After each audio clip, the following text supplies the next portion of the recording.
দলে কৰিছে গমন খন ঘূৰ বুৰ দিয়ে নামিছে সন্ধিয়া অস্থিৰ হৈ উঠে মন প্ৰাণ মোৰ যিমানে আগবাঢ়িব ৰাতিৰ পোহৰ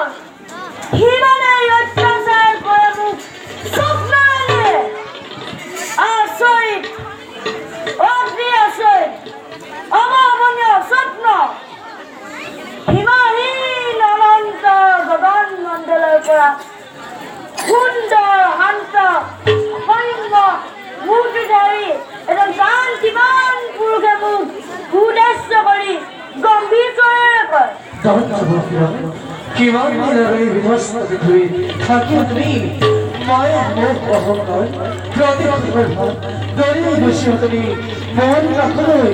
নিজের কার্য তুমি করা পালন নিজের কার্য তুমি করা পালন নিজের কার্য তুমি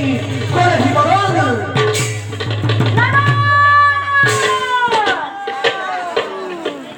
এই দৰে কয় এই দিব্য পুৰুষ মিলি যায় অনন্ত আকাশৰ বুকুত প্ৰতি নিতে দেখিব লগা হৈছো সেই একেই স্বপ্ন নাজানো কিবা অৰ্থতা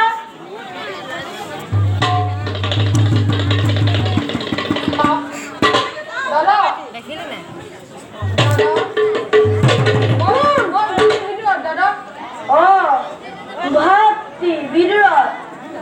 অসময়তে কিয় প্ৰৱেশ কৰিলা মোৰ কক্ষত দাদা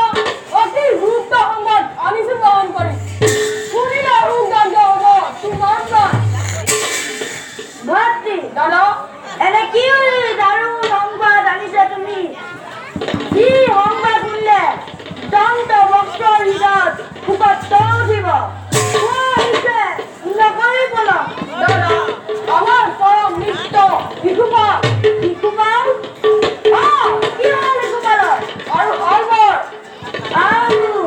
হালবৰ শিশুপালৰ হালবৰ কি হ'ল ভাতৃ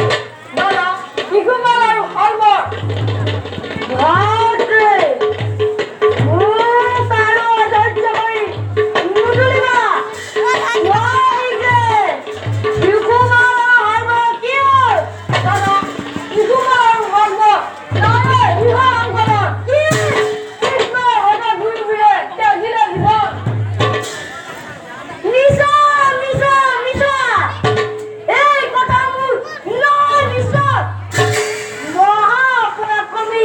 মৃত্যুদয় মৃত্যু আমাৰ নৰকদেৱীয়ে সাধাৰণ কৃষ্ণৰ আগত ভুল সংবাদ আনিব ইহঁতি সত্য সংবাদ দাদা খুব অকমান সত্যাগ্ৰহ হোৱা দৰে ই সত্য শিশুপালক বধিলে কৃষ্ণই পাণ্ডৱৰ এক যুদ্ধ যজ্ঞ আৰু হালবৰক বধিলে সন্মুখ কিন্তু যে ভাতৃ হালবৰ মহাদেৱৰ বৰত অজয় আছিল বুজিলো দেৱতাৰ মিলিত হৈছে এই কৃষ্ণৰ লগত কৃষ্ণ তই নৃত্য হত্যা কৰি দন্ত বক্ৰ হৃদয় জনবিদ্যাৰ নামানি নৰক যদিহে মই ইয়াৰ প্ৰতিৰোধ লগতে জীৱনৰ জয় যাত্ৰা